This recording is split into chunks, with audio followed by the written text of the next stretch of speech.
not allowed to give religious education, and it was also clarified that there would not be any religion in our country, and that would be a secular country. And it was those who were saying, who are now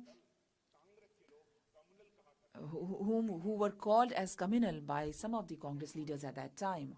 Mr. Speaker, sir, Constitution of India, of Hindustan, a free state, is the document with which Dr. Shyama Prasad Mukherjee was very, very impressed. And if we read into the debates of the Constituent Assembly, we would find that the separatist tendencies were curbed by him, and an important union was to be made to remove such separatist tendencies.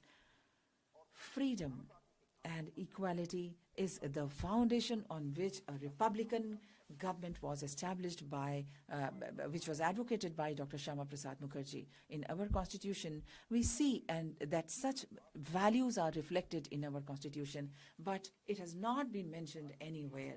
So, by one particular party, the constitution has been hijacked, and there has been an effort to hijack the constitution or appropriate it according to their own needs by one political group. The constitution making, there are many incidents which are related to constitution making, and they all have been concealed from the people.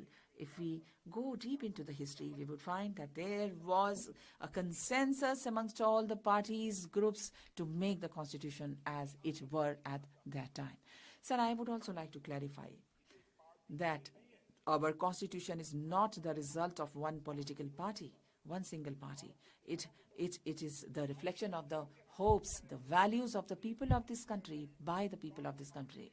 An unparalleled transformative document, which is the Constitution. In the Western culture, there was a night watchman state concept. Night watchman state concept means that John Stuart Mill, a great philosopher and jurist, had stated that it is the responsibility of the government to provide, not only to protect the people, to make them safe and secure, but in our country, we have spoken of Raj Dharma. During the Mahabharata period, in the Shanti period, the Raj Dharma was asked to be implemented by the government. It is not the source of the power. The king was also bound by Raj Dharma, and it was for the welfare of the people of this country, for the weaker sections of our country.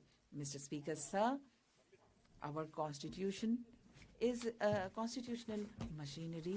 It is there for the welfare of the people, well committed for the welfare of the people, and for doing best for the people. Our constitution is for the overall development of the people, and it is, we always say there should be the cooperation of all, the company of all, the help of all, with the assistance of all, and development of all. Our government, the sentiment of religion, we are working in accordance with that. Honorable Speaker, our constitution is progressive, and it is all inclusive, and it is changing. It has given a blueprint of the change of society in which all sections of the society have harmony, and there is a mutual coexistence as well as prosperity. Honorable Speaker, in order to get the highest position, there is no any discrimination of even a poor person can become Prime Minister, and he can also become the President of the country. After the implementation of the Constitution, the main values of Constitution was put aside, but our government has accepted the values of the Constitution with large heart. I'm happy that our government is keeping the values of the Constitution in the center, and we are pressing ahead. We have ended the mindset of slavery, and in the we have legislated new laws. Honorable Speaker, sir, our government has taken care of all sections of the society, particularly the poor people, and for their overall development. This is our commitment and this is our target. And Honorable, we have worked on transformation, and we have made India, we have put India on the line of the biggest economies of the world. The poor people, because of Pradhan Mantri Gram Awas Yojana, they are getting pakka houses. Through Jan Arogya Yojana, the poor people are getting free health care. And through Pradhan Mantri Garib Kalyan Yojana, 80 crore people are getting free ration. And the water is reaching each household through tapped water. And the toilets is being constructed in each household. Almost half of the population consists of women. In the direction of women empowerment, we are making all effort in social justice, and as per the constitution values, along with the women empowerment, women-led development has been ensured, and Nari Shakti Vandan Adhiniyam was legislated in this house itself. And the women in politics will be empowered. With this mindset, our government in 2018, the National Backward Commission has been accorded constitutional position. Economically poor people, for their development in 2019, the constitution was amended, and on economic condition, we have given 10% reservation for the economically backward classes. Honorable Speaker, sir, for inclusive development has been done as per the constitutional values. Our government has all kept the values of the constitution in center, and we have implemented the constitution in letter and spirit. Honorable Speaker, sir, in this country, there was a state where the constitution of the country was not in vogue and implemented. Even the laws of the parliament was not implemented, and we have implemented there also. And the entire country is seeing the positive consequences of that decision. The elections held recently, and there has been huge turnout of voters. There was not a single incident during the poll. Honorable Speaker, sir, I welcome the people of that region. Honorable Speaker, sir, our constitution has introduced us with our Indianness and our culture and civilization. We have given a message of, in the part 3 of the Constitution, there is a mention of fundamental rights. Lord Ram and Lord Lakshmanji photographs has been inserted. Honorable Speaker, in the main page of the Constitution, there is a reflection of, there is a depiction of agenda paintings, and the lotus is also inscribed there. That lotus reflects that we have come out of the morass of slavery, and there is a dawn of republic, our constitution, and the depictions therein reflects our great tradition and civilization. And we, with a sentiment of development as well as heritage, we are pressing ahead. We all believe in the democracy, and about the greatness of our democracy. Baba Sahib Ambedkar ji had said in Constituent Assembly, was studded with republics, and even where there were monarchies, they were either elected or limited. They were never absolute. It is not that Indians did not know parliaments or parliamentary procedure. A study of the Buddhist Bhikshu Sanghas discloses that not only there were parliaments for the Sanghas, but they knew and observed all the rules of parliamentary procedure known to modern times. Adhyaksh Mahoday. Honorable Speaker, sir, we are part of that great tradition, and that's why we feel very proud of this. Honorable Speaker, sir, our Constitution has been made after a lot of threadbare discussion and hard work. All the honorable members and stalwarts, Dr. B.R. Ambedkar, Aladi Krishna Swami Iyer ji, Shri K. Munshi, Shri Gopal Swami Iyengar, Pandit Jawaharlal Nehru, Sardar Vallabhbhai Patel ji, Dr. Rajendra Prasad. Whatever I'm saying is the fact.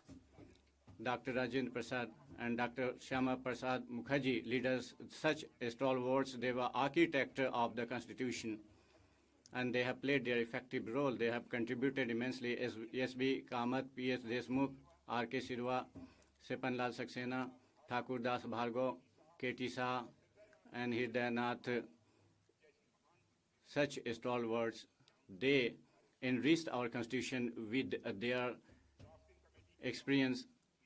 B.M. Rao of drafting committee and S.N. Mukherjee, they made unprecedented contribution, and they are remembered even now. Honorable Speaker, sir, generally, whenever we talk about Constitution, we do talk about founding fathers, but we never talk about founding mothers. But today, I would like to pay homage to founding mothers who played very effective role in the Constitution making, as founding fathers have. I would like to cite example of one book that mentions their contribution of founding mothers, which was not assessed properly by the history, Founding Mothers of Indian Republic. That is the name of the book, Founding Mothers of Indian Gender Politics of the Framing of the Constitution. This book talks about the life of the founding mothers and their contribution, and it throws light extensively on their contribution on 24 January 1950, when the Indian Constitution was signed by people's representatives. So the people, there were 11 women who signed on that copy. I would like to mention their names, and I feel that this is very important to mention their names. C. Durgabai, Ammu Swaminathan, Amrit Kaur, Dakshanu Vilayadun, Hans Mehta, Renuka Ray, Sushita Kripalani, Purnima Banerjee, Begum Qureshia, Ijaz Rasool, Kamla Chaudhary, and Annie Besant. Honorable Speaker, sir, I think that by this House and Constitution, with voice, we should pay their homage.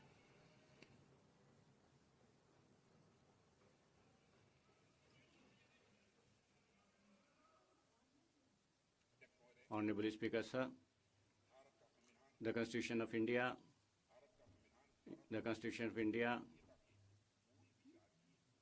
is the product of our thought, and its production in it's a very unprecedented experience.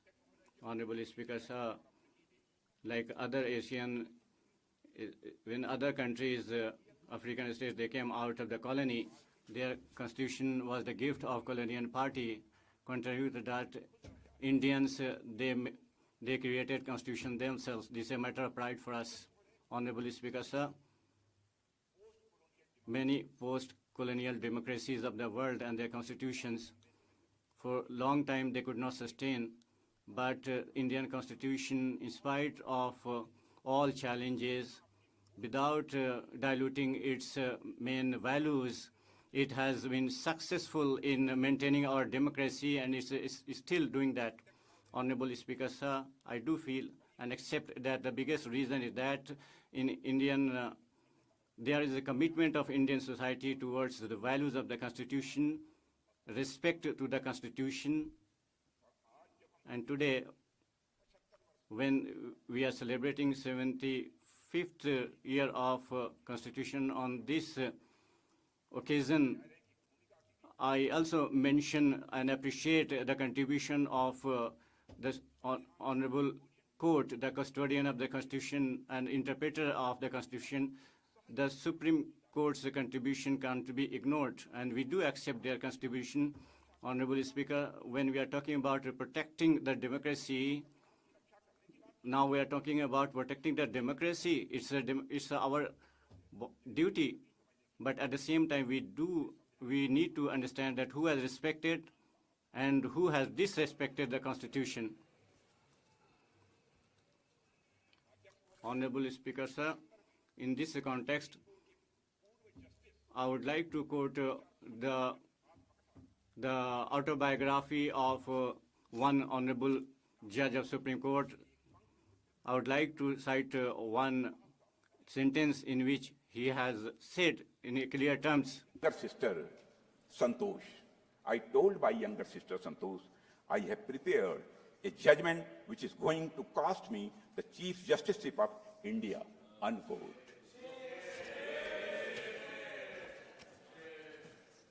In 1976, an incident took place. It happened in 1976, and I would like to quote, and many honorable members know about that, Justice Achar Khanna, ADM Jabalpur versus Shivkant Shukla case. The then Congress government, dissenting judgment was given by him against the Congress government. Honorable Speaker, sir, Justice Khanna was not ready to accept that in any situation the government, his right of judicial justice should be snatched for his dissenting judgment. What price he had to make for his dissenting judgment? This is already written in the black pages of Indian history. Honorable Speaker, sir. Honorable Speaker, sir, in the same way, in 1973 as well, all the constitutional values were kept aside, and the then Congress government, Justice J.M. Scheller, K.F. Hegde, and A.M. Grover were superseded, and the fourth number was made the Chief Justice of India. Honorable Speaker, sir. Honorable Speaker, sir, all the three judges had one crime, that they could not bow before the government. These judges, they had challenged the dictatorial authority of the government. Honorable Speaker, sir, I would like to say one important thing here. This is not an attack on a particular person. It's not snatching away the rights of any particular person. It's an attack on the Constitution. It was a sin to sabotage the Constitution. I am surprised that the party who did that is talking about protecting the Constitution. Honorable Speaker, sir, I would like to say in this House that the friends of Congress on various occasions, they had disrespected the Constitution and constitutional values. Never they tried to digest the autonomy of the institutions. They always wanted a committed judiciary and committed bureaucracy and committed institutions. Honorable Speaker, Congress Party has always made Constitution a tool to serve their political ends, and they have also tempered with the values of the Constitution, and they have no right to talk about protection of the Constitution. Honorable Speaker, today I see that many leaders from opposition, they keep a copy of Constitution in their pocket. They have learned since their childhood. For generations, they have kept the copy of Constitution only in their pocket. But Honorable Speaker, sir, Bharatiya Janata Party always keeps the Constitution on our head, and our commitment to the Constitution is very clear. We have never diluted the autonomy of any institution, you can't cite a single example. The values of the Constitution is not is just to showcase us. It's not a matter of showcasing our commitment. The values of the Constitution and the path shown by the Constitution and the values and principles of the Constitution is everywhere in our personality, in our thought, in our action. Honorable Speaker, sir, the architect of the Constitution gave us a living document.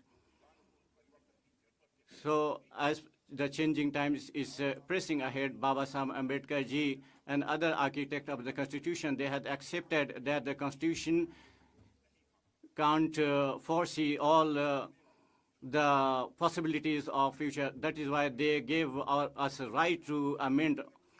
Under the leadership of Honorable Prime Minister Narendra Modi ji, our government in the last 10 years, whatever amendments, constitutional amendments were brought by our government, the very intention of all amendments was to further empower the values of the Constitution, and we always aimed at the social welfare and empowerment of the people. Article 370 was scrapped by us so that the unity of India is made intact. We empowered women, and their economic and social empowerment was ensured through Nari Vandana Adhiniyam. For economically weaker sections, we ensured 10% reservation so that we can empower this community also. Honorable Speaker, sir, since 70 years, our old taxation system was a problem for many industrialists, and it was also impediment in unity. We made a GST law in order to make our constitutional values intact. This is our effort to take along everybody in GST Council with the concurrence of states. In GST Council with the concurrence, the tax regime has been and ease of doing business ranking has been improved. Honorable Speaker, sir. Speaker, sir, through the GST Council, we strengthened our cooperative federalism, and even the Supreme Court has accepted it in its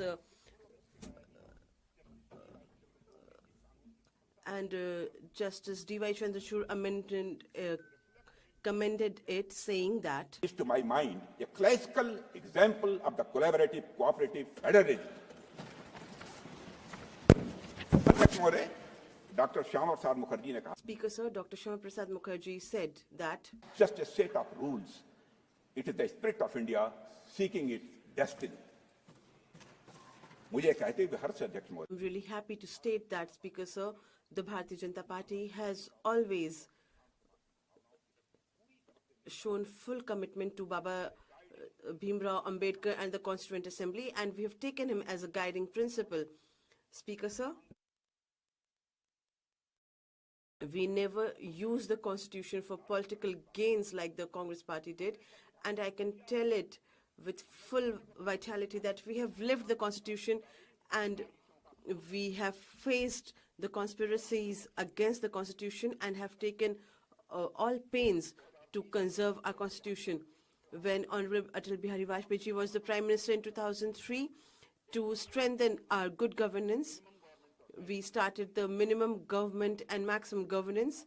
With that, we limited the cabinet of ministers and we made necessary changes, rising above party politics to curb every type of corruption. Speaker, sir, today, if you look at the history of independent India, there has not only been constitutional amendment, but the Congress Party has slowly changed the entire constitution. Pandit Jawaharlal Nehru, when he was the Prime Minister, almost 17 amendments were made to the constitution. During Indira Gandhi's tenure, almost 28 changes were made to the constitution. During Rajiv Gandhi's tenure, almost 10 changes were made to the constitution, and almost 7 times the changes were made during Manmohan Singh's government. The maximum constitutional amendments were either to shut the criticizers or to implement bad policies in the country. अध्यक्ष महोदय, आप पहले संविधान संशोधन को ही ले। Speaker, sir, if you take the first constitution amendment itself in the year 1950, the press was criticizing the bad policies of the Congress government. Our friends in the media are also hearing it. So, in RSS magazine and another magazine coming from Tamil Nadu, it was to be banned, and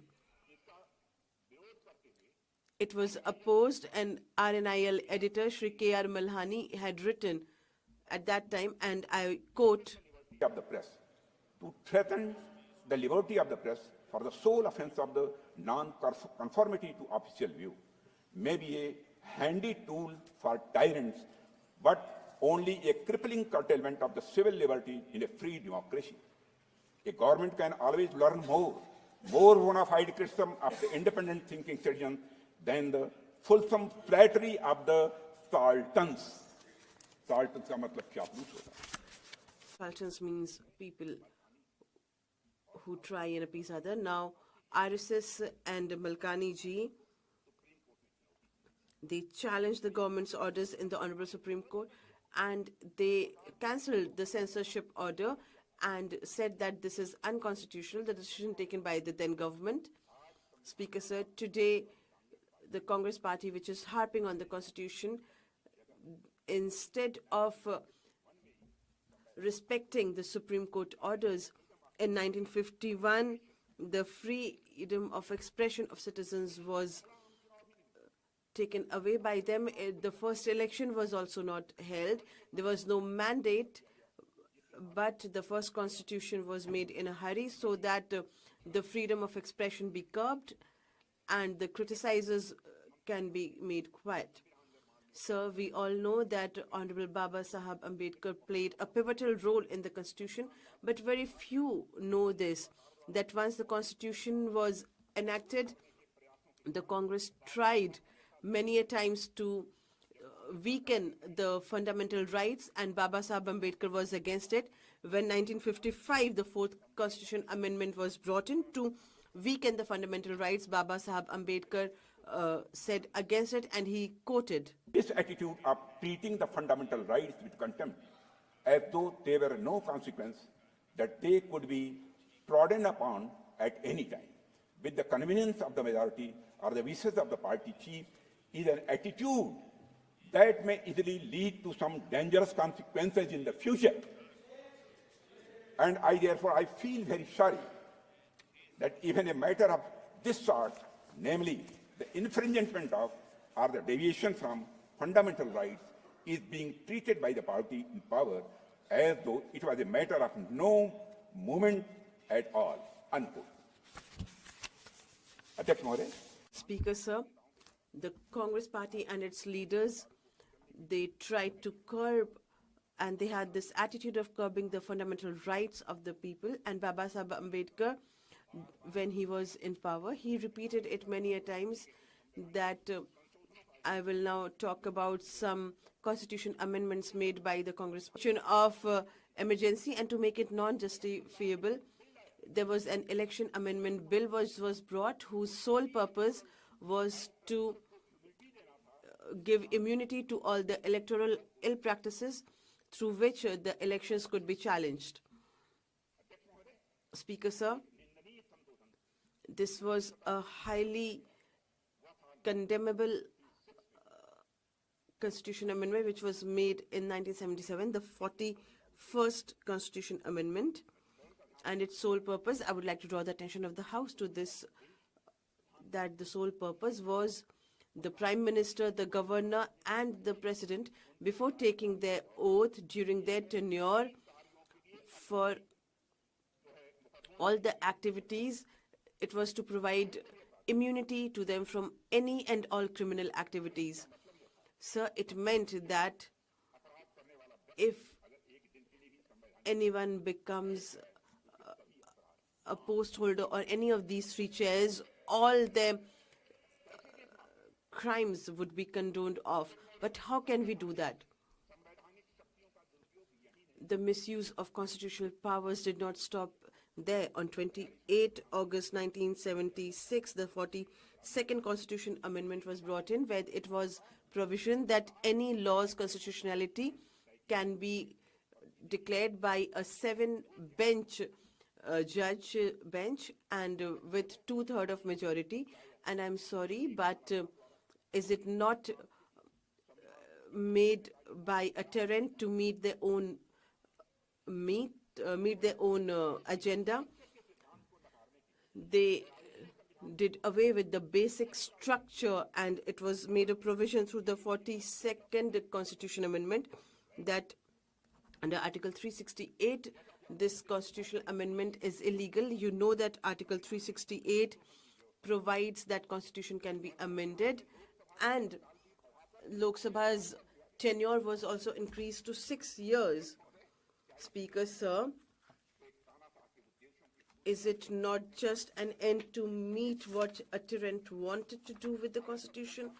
Is it not to just turn the citizens into your subjects? Are they not doing this again?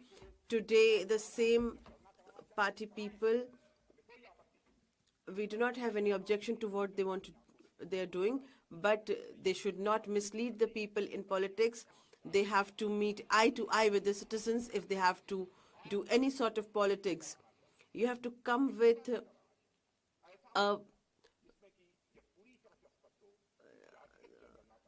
you want a census, you have to come up with data. What percentage of reservation is to be given to which caste, and they should come up with a draft. Then if they come up with that, we can have a discussion in this house on that report also. We are happy that even during emergency and such people, our constitution stood the test of time, and there have been many amendments in the constitution till date, but the soul is still intact and it will remain so forever. However much the Congress party tries, but we will never let the constitution's main soul change. आप इतिहास देखें. If you look at the history, even during the black days of the emergency, we tried to dodge every effort made to harm the soul of the Constitution. In lakhs, there were many people who went behind the bars to save the Constitution. I myself was behind the bars for 18 months, and 2 months I was in solitude confinement. My mother lost her life, but even I was not given parole to pay her last rites. Speaker, sir, the Congress never respected the Constitution, the constitutional values, or the constitutional institutions. The leaders of the Congress have always given constitutional value and institutional degree to, they have given more value to their personal agenda, and it is a documental fact that in 1973, 3 senior-most judges, they were superseded, and the then President G.V. Giri was not happy, but the then Prime Minister,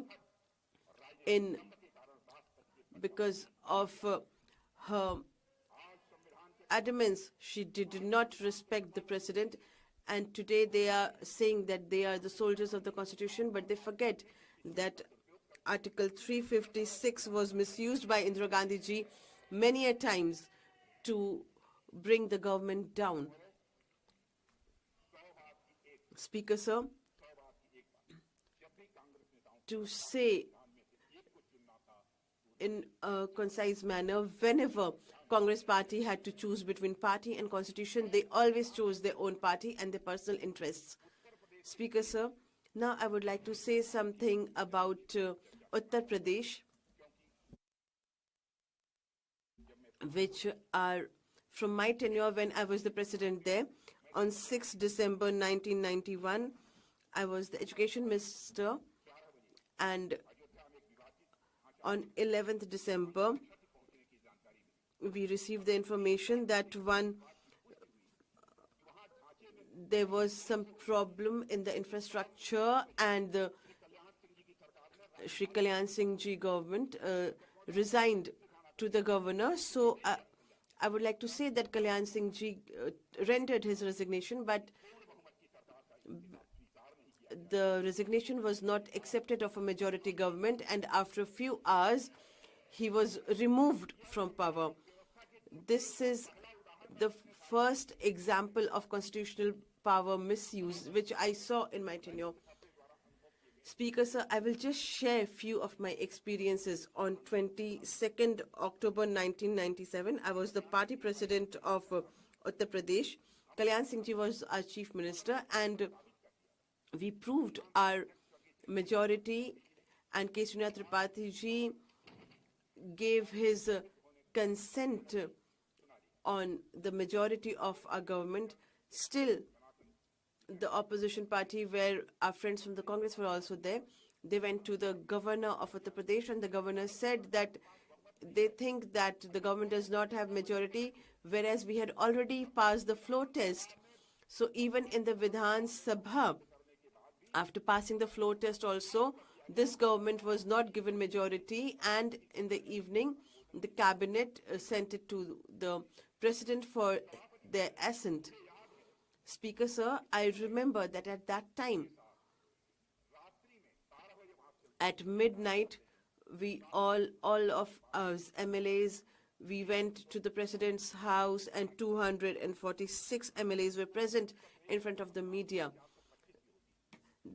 The total strength was 425 of the Uttar Pradesh Legislative Assembly, and I would like to talk about K.R. Narayanan ji, who saw this injustice, and he used his constitutional powers to reconsider the mandate passed by the cabinet of Congress government. The newspapers, the titles which floated after the decision of the Honorable President in the media is that President steps in to save democracy. To save democracy. राष्ट्रपति महोदय, मैं दूसरा उदाहरण देना चाहूँगा. Speaker, sir, I would like to cite another example, which is my own personal experience of 22nd February 1998. The Lok Sabha elections were going on, and some of our MLAs tendered their resignation to the governor, and without giving an opportunity for floor test, he says that we do not have the majority, and the other chief minister was given the oath of power. And what happened next? He's a disciplined soldier.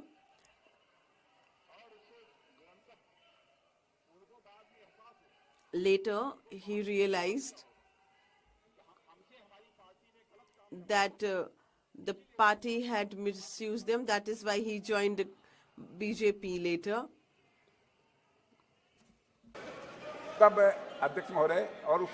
Speaker, sir, they were not even told to give the floor test immediately. Then, I would like to draw your attention, sir, that Allahabad High Court gave a historic decision that in 24 hours floor test will be done, and there will be 2 chief ministers on the floor. You will never had heard this, and whoever gets the majority will be the chief minister, and this is a black chapter in the historical journey of a constitution. But how constitution is saved in democracy, it is like a beacon of light on a dark night.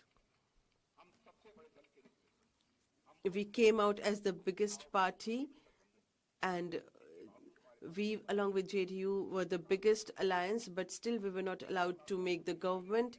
When the matter came to the Supreme Court, the then governor of Jharkhand, the fraud on constitution was stated. This is something about Jharkhand that happened, but I will not go into the details, sir. Speaker, sir, I would also like to talk about the parliamentary and constitutional history of our country. Then in 1995, in Geneva, I would especially like to draw the attention of the opposition when in 1995, when the United Nations and in Geneva the convocation was going on, when Pakistan was bringing a proposal for Kashmir, and despite a lot of commotion from others, Atal Bihari Vajpayee ji in Narasimha Rao's government, he was sent to Geneva to represent India, and on a foreign land, the entire credit he gave as leader of opposition, he gave the entire credit to the then Prime Minister. And when he returned to India, he appreciated the government there, he supported them, but he came back here and then he opposed the government here when he came back to India. Today, when we see that many of our leaders, when they visit a foreign land and make such comments about our country, they say what not about our country when they visit foreign lands, then we think that this incident is like a story, and the role of the opposition, how you should be a good opposition. Every party should learn this. I would like to remind you of one more incident in 1996 when Atalji was the Prime Minister for 13 days and there was a live broadcast. If it was made, it was our Atal Bihari Vajpayee ji who took that decision for live broadcast of the session. Speaker, sir, to say it concisely, whenever the Congress party had to choose between the party and the constitution, they always chose party and power. Article 44 of the Constitution talks about implementing the Uniform Civil Code, and the Supreme Court in Sarla Mudgal versus Union of India judgment stated, and Pandit Jawaharlal Nehru, while defending Hindu Code Bill instead of a Uniform Civil Code in the Parliament in 1954 said, I do not think that at the present moment the time is ripe in India for me to try to push it through. It appears that even 41 years thereafter, the rulers of the day are not in a mood to retrieve Article 44 from the cold storage where it was lying since 1949. The governments which have come and gone, have so far failed to make any effort towards unified personal law for all Indians. The reasons are too obvious to be stated. The utmost that has been done is to codify the Hindu law. When more than 80% of the citizens have already been brought under the codified personal law, there is no justification whatsoever to keep in abeyance anymore the introduction of an Uniform Civil Code for all citizens in the territory of India, unquote. Speaker, sir, the Uniform Civil Code was not implemented by Congress, but they also neglected the Supreme Court's judgment about it.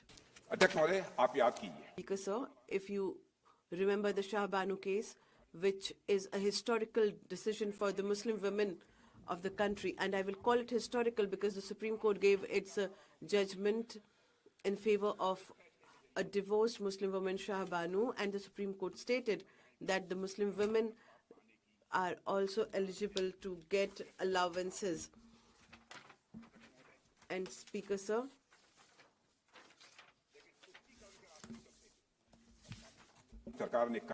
but Congress is following the policy of appeasement and annulled this judgment, squashed this judgment in their own capacity. Therefore, Congress, who always indulges in appeasement, when they talk about the shop of the love, then it is very, it appears ridiculous. Sir, if today we are talking about taking stock of 75 years of long journey of Constitution, today we are getting reminded and we are committed towards our constitutional duties and morality. Sir, our Constitution hopes and aspires for the dreams and aspirations of the lakhs of Indians, and it has proved a great medium to ensure the fundamental rights of Indians. As it has been stated by me at the outset in the Parliament. Today it is the anniversary of attack on Parliament, and I expect that the Constitution has given the rights to the top-notch people, and it was misused, and the attackers of the case of attack on Parliament was pending for 7 years, and I think that we should take a resolution that on the issues of national security we will not misuse our constitutional powers. This has to be ensured by the Parliament. Speaker sir, today when we are celebrating the completion of 75 years of our constitution, then we have to think one step ahead of our rights, and we have also be aware of our duties, sir. In Indian culture, dharma plays a very vital role, and no one can deny it. There are multiple meanings of this term dharma. Somebody can go to temple, somebody go to mosque, and somebody goes to churches, etc. This is not religion. It has multi-pronged approaches, and the most important them of all of this is this duty, and it is dharma actually means duty. Dharma literally occurs 56 times in Rig Veda, and at every place it has been referred as duty. Sir, our culture highly respects the values of duty in every realm, be it religion, culture, social life, etc. India is a democratic country, and in every democratic country's constitution holds the highest place as sacred document. This is why those who are sitting at the highest places, they have to take oath of the constitution before starting their work. It is stated that I'll abide by my duty with clear conscience and constitutional morality. Sir, these are not only words, but actually they echoes the soul of India. This, along with being a constitutional morality, this is also ethical morality, ethical responsibility, and it is also said that India is a country of diversity, religion, faith, conventions, and traditions. But along with this lively, diversity, it is the constitution which threads, which sew us in a one thread. Sir, Granville Raskin, in his famous book, The Indian Constitution, the Cornerstone of Nation, has written, and I quote, that our constitution makers, Indian constitution makers, has defined the ideals of nation and the methods to achieve it. The ideals which were highlighted most by these people were unity, democratic values, and egalitarian society, a vision of an egalitarian society. These are the values which are highlighted by our constitution maker. To achieve this, they talked about the social and economic transformation, but they were always clear, very much clear and aware about the fact that only economic transformation by using the democratic institution, it should be brought with the essence of democracy among the people. Granville Raskin in his book highlighted one very significant fact which I would like to highlight here, and it was this, that in constitutional makers had firm belief that social unity and democracy cannot function separately, but on the contradiction, they are a seamless cohesion. They are a unity. Democracy would be endangered, and there could be a little progress towards social and economic reform. And without democracy and reform, the nation would not hold together. And with these three strands, the framers had spun a seamless wave. Unquote. Speaker, sir, our constitution has always tried to strike a balance between society and individual. A famous jurist, former Chief Justice George Marshall, has stated that Constitution is framed for ages to come, but its course cannot always be tranquil. जिसका अर्थ है, it means that Constitution is written for centuries, but its journey is fraught with challenges. Sir, our constitution makers were inspired by the Indian freedom struggle, and they were far-sighted people. They took stock of all the challenges which were to emerge in the future, but it was humanly impossible to foresee every challenge. In last 7 decades, Constitution has faced lot of challenges, and we should be proud of the fact that our Constitution has withstand all these challenges with resilience and wholesome spirit, and we should be proud of this. In last 75 years, sir, many occasions arose that the Supreme Court of India, through its decisions, protected the fundamental rights of the people, and it strengthened the democratic intention. And behind all these historical decisions, the ideals which played out are always enshrined, or mostly enshrined, in our Constitution.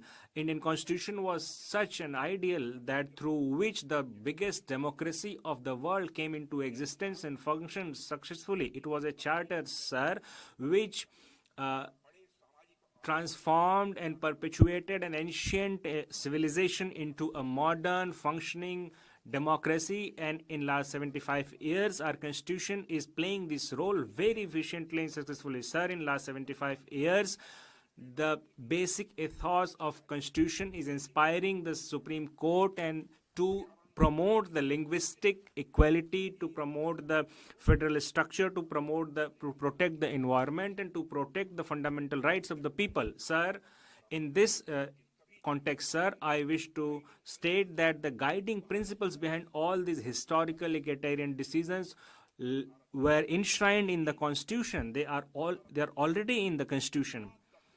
Indian Constitution has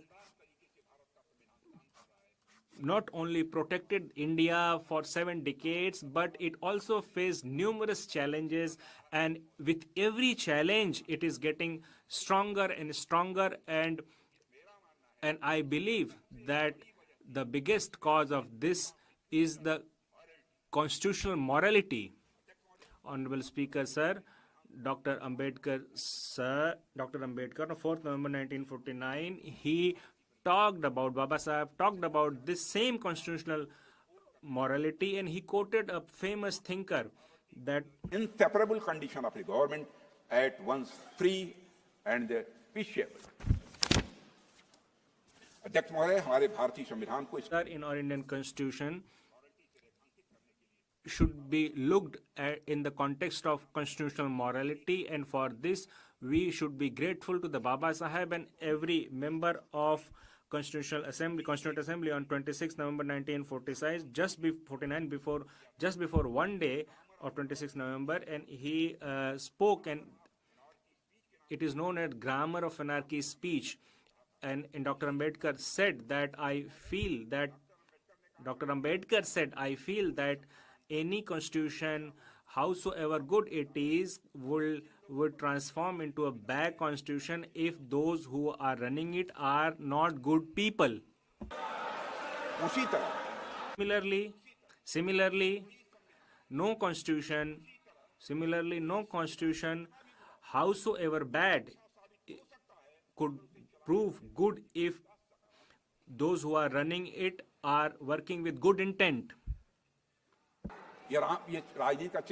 This is the character of politics, that it takes the shape of those who are using it. If it goes in the hands of Ram, then it becomes auspicious, and if it goes in the hands of Bhagat Singh and Ashfaqullah Khan, then it turns into freedom. This is such a document. And lastly, I wish to quote again Baba Sahib Ambedkar, which is very important line. He said that by independence we have lost the excuse of blaming the British for anything going wrong. Again, I would like to repeat it. By independence, we have lost the excuse of blaming the British for anything going wrong. If hereafter things go wrong, we will have nobody to blame except ourselves. अध्यक्ष महोदय, इस बात को हमें Speaker, sir, we should always remember this, that we should always remember it, that our Constitution is the birth of the finest minds of our country, and our document is the greatest document. This enshrines the insights of our founding fathers, and it is a gift from them to us. And so it is our duty and responsibility that we have to ensure the sanctity and purity of the Constitution, and this constitutional journey should continue untrammeled. So this is our responsibility, sir. I can say this with firm belief that, while saying this, I am feeling pride that under the leadership of Modi ji, at any condition, we will not disrupt or contaminate the sanctity and purity of our Constitution and the dignity of our Constitution, and this is our duty. And this duty is bigger than any other duty. This duty is bigger than any other duty. With this, I wind up. Thank you a lot, all of you. Jai Bharat. जय संविधान।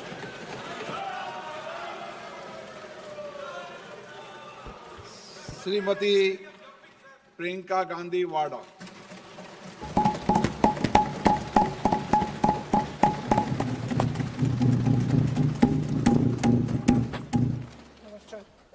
माननीय अध्यक्ष महोदय जी, Honorable Speaker, sir, today you allowed me to speak in this house. For this, I am thankful to you. First of all, I would like to pay my tribute to the security personnel who lost their lives while defending this parliament on 13th December. And I pay my heartfelt gratitude towards them. Sir,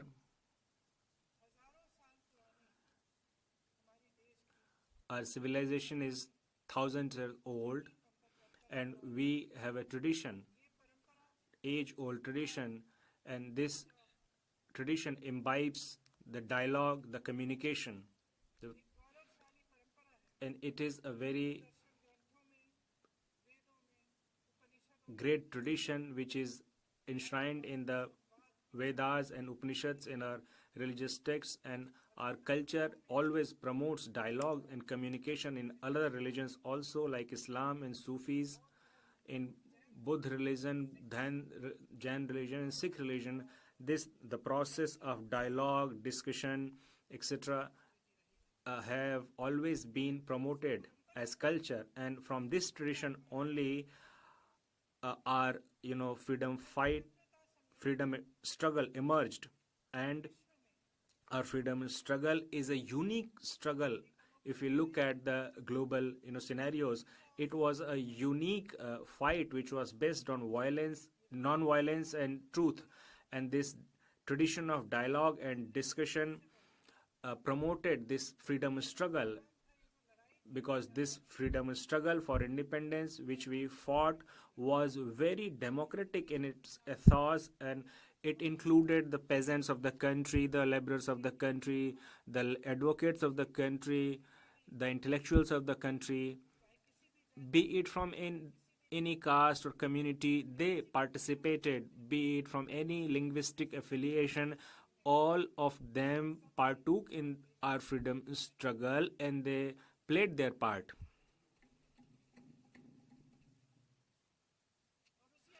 And for the same freedom struggle, thumbed out a voice which was the voice of our country, and that voice is our Constitution today. It was a voice of courage, it was a voice of independence, and its reverberations only formed and drafted our Constitution. This is not only a dead or mere document. Baba Saheb Ambedkar, Maulana Azad, Rajgopalachari ji, and Jawaharlal Nehru ji, and many other such dignitaries, and many other such great leaders of that time, as you mentioned,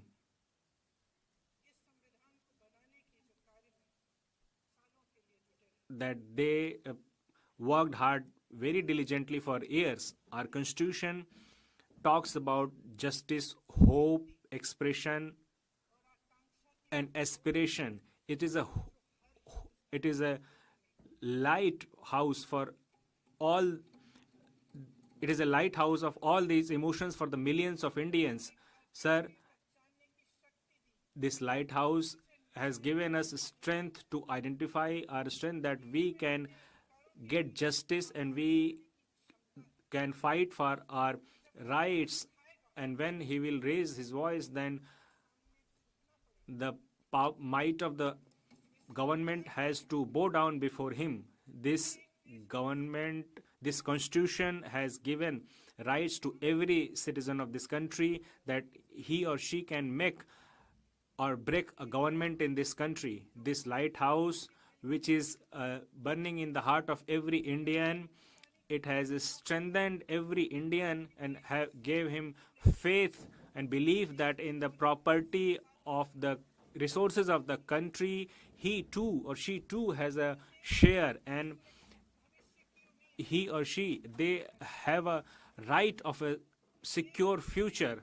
And even in the building nation formation too, they have a share. And this lighthouse of hope, I have witnessed myself in the nooks and corners of the country. In Unnao, I went to the house of a rape victim, and she was burned down, and she was of 20-21 age. We all have children. We can think of it that if our daughters are raped and burned, and it is done again and again, and if when she tried to seek justice, then she was burned down.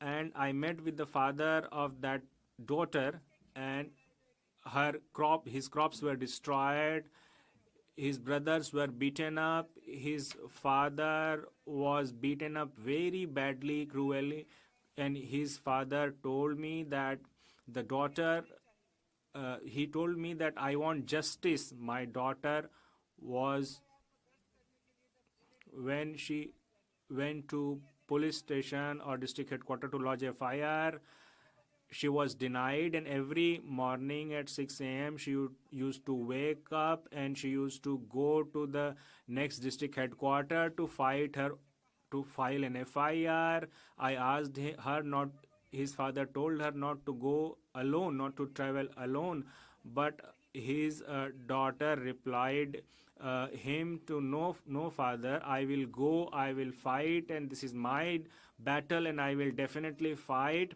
This is courage to fight, and like her, to millions of Indians, is given by our constitution. Agra में Sir, in Agra,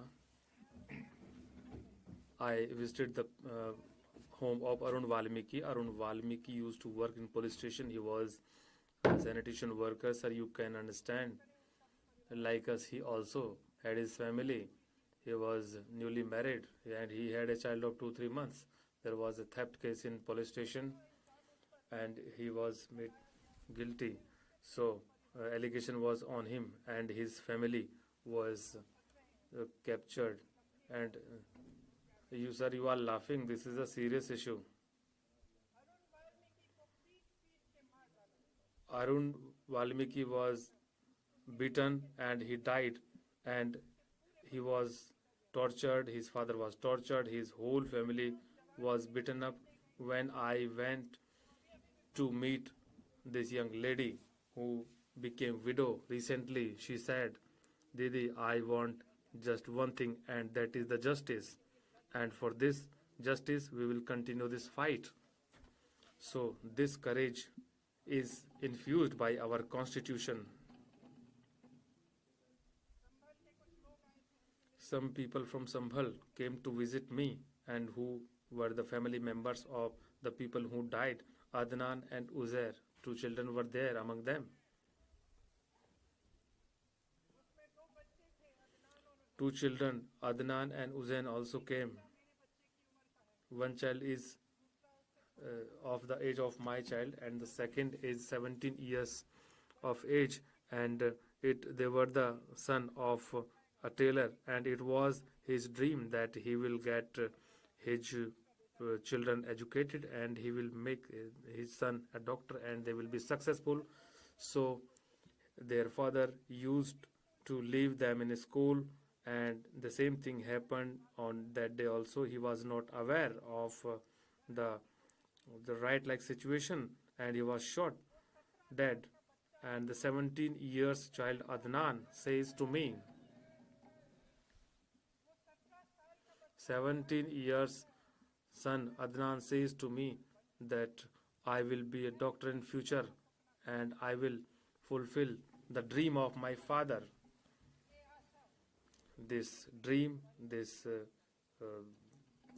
optimism is a result of our constitution in the minds of citizens. Honorable Speaker, sir, if we see the struggle of crores of the people in our country, if we talk about their rights, and they have been struggling a lot, and we have the hope of justice. So this hope is derived from the constitution. I have seen this and I have understood that our constitution is also a security proof for us. This is, and this will provide security to our country, and this is just like a kavach, and this is the guarantee of speech and guarantee to speak. And sir, this is very heartening to note that my friends from the treasury benches who boast of their matters in during these last 10 years, they have broken this faith in constitution, and they have made effort for this issue. Sir, in constitution we have social, economy, and political justice. So this promise is a protection cover, and now through privatization and lateral entry, this government is weakening the reservation system.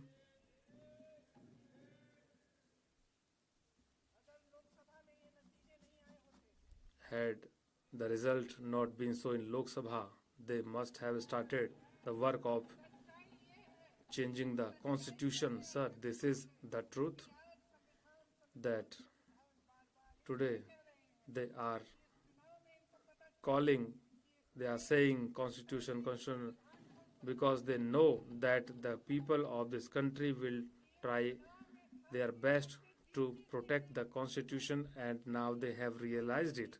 That is why they call constitution every time, and they cannot change constitution. They have realized it. Today this is the demand of the people, that caste census should take place. And one of the members from treasury benches mentioned it, because, and they are mentioning because they have seen the results in the election. Sir, caste census is the demand of time, because we want to know what is the situation of the citizens of our country, so that we can frame the policies accordingly. And when in the election the whole opposition, all opposition parties, they raised the voices for the caste census, so their reply was that the buffaloes will be stolen and Mangal Sutras will be stolen. So this was a reply. So this is the seriousness about the caste census which they have shown. Sir, our constitution has laid the foundation of economic justice, and the land was also distributed, and land reforms also took place. And you hesitate to take the name of those persons, and sometimes you call their names to protect yourself. N18L, BHEL, SAIL, GAIL, ONGC, NTPC, Railways, IIT, IIM, oil refineries. So many PSUs are there.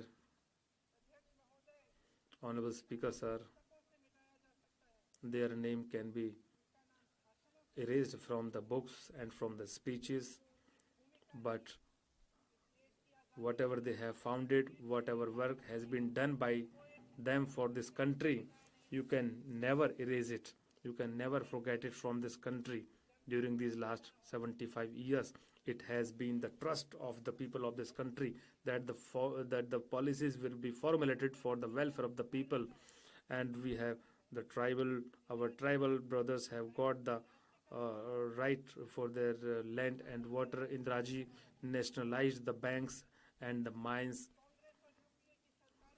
In the regime of Congress and UPA, the people got the right of education and food, and people earned the faith.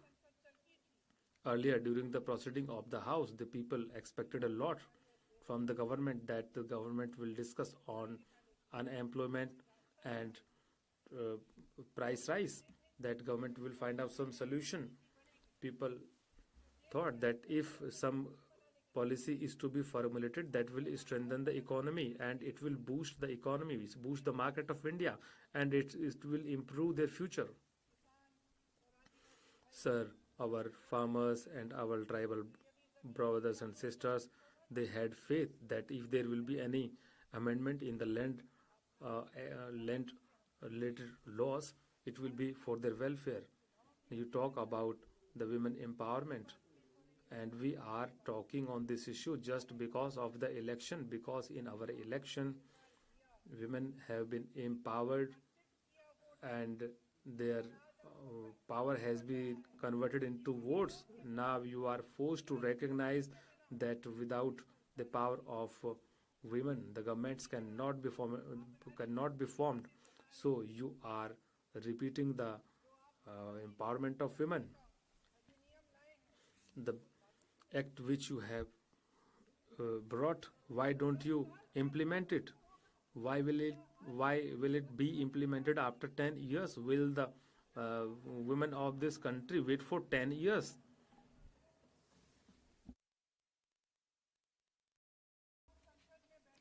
So today we all are sitting in this Parliament House, and my friend from Treasury benches, they talk about the past maximum times, in what happened in 1921 and how did it happen, what did Nehruji do. So you please talk about the present. You please tell the country what you are doing. So what is your responsibility? Is this the whole responsibility goes to Jawaharlal Nehruji? Honorable Speaker, sir, this government is breaking the economic system of economic justice, and the people of our country are fed up with the unemployment and price rise and land reforms. Land laws are being changed for the industrialists. The AP is not being provided. So what to talk about the MSP? From Wayanad to Lalitpur, the farmer of this country is in agony. It is in distress. If there are calamities, no assistance is given. A common man of this country and the farmer is just on the mercy of God. You can see in Himachal, whatever laws have been made, this is just for the big industrialists. If we talk about the cultivation of Himachal, there are the small apple growers. They are weeping, they are in distress, they are in agony. They say that they have done it just for a single person. Everything is going to be changed just for a person.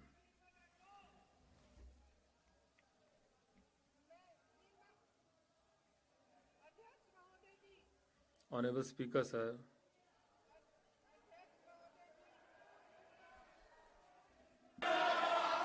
अध्यक्ष महोदय जी, Honorable Speaker, sir, अध्यक्ष महोदय जी, अडानी जी को सारे cold storage प्रदेश की state government has not handed over all the cold storage to Adani ji.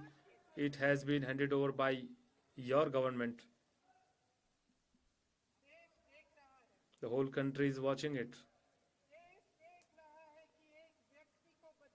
That just to provide safeguard to a single person, 140 crore people are being neglected to save one person.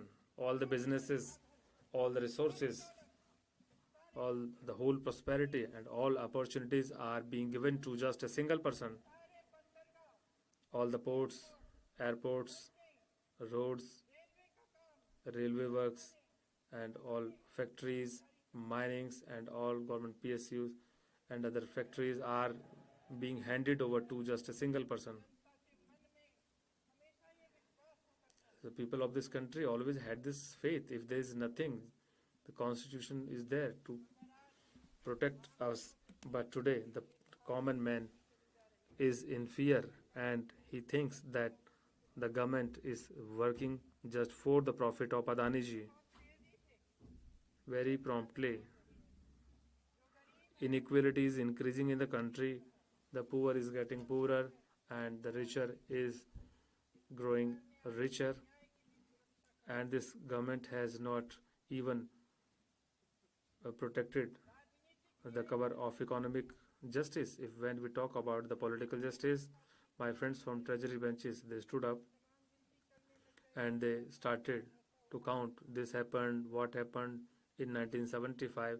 So you can also learn from the experience from the past. You can also beg pardon for your mistakes. You can also held the election on ballot. Everything will be crystal clear. You talk about political justice. You follow the governments on the basis of money. So I request that you please speak positively on the debate. Basically, the debate is on constitution. Honorable Speaker, sir, my colleagues from treasury benches, he gave an example about the government of Uttar Pradesh. So I would also like to quote an example of government of Maharashtra. And I give the example who try to follow the government of to break the government of Himachal. Is it are these government not elected by the people of this country?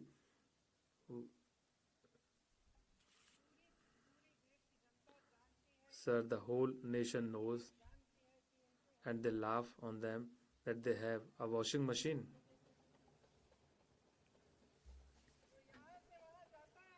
One who goes from here to there, he is washed out.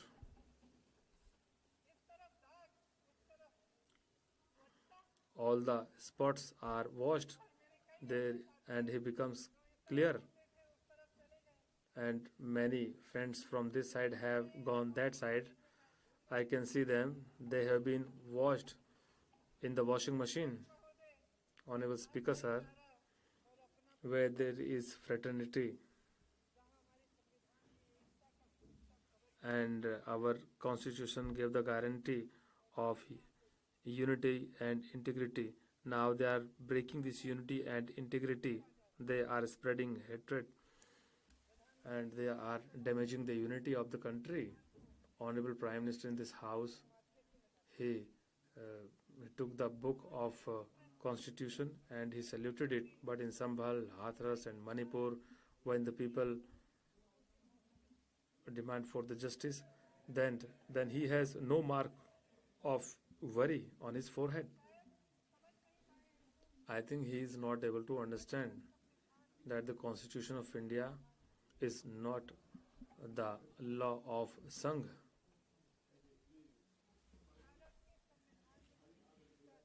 Our Constitution has given us the unity and fraternity and the shop Mohabbat ki dukan, the shop of fraternity. Crores of the people have covered this distance in the heart of all our countrymen. We have love, not hatred.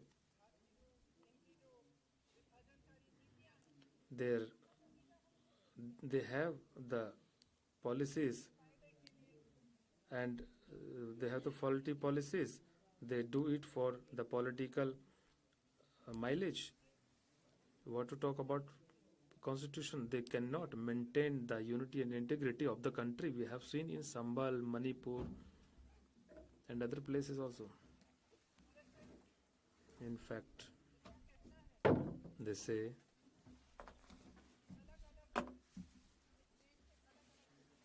that this country has different parts, but our constitution says that this whole nation is one and it will remain one. There used to be open discussions and we had the freedom to speech, but now there is the atmosphere of fear. My friends from treasury benches, they generally they talk about the past of 75 years, but in these 75 years the hope and this freedom of expression never was never undercover. Now the people always demonstrated and they warned the governments also whenever the people thought that this is necessary, and even the stalwarts were also questioned and they demanded for the justice.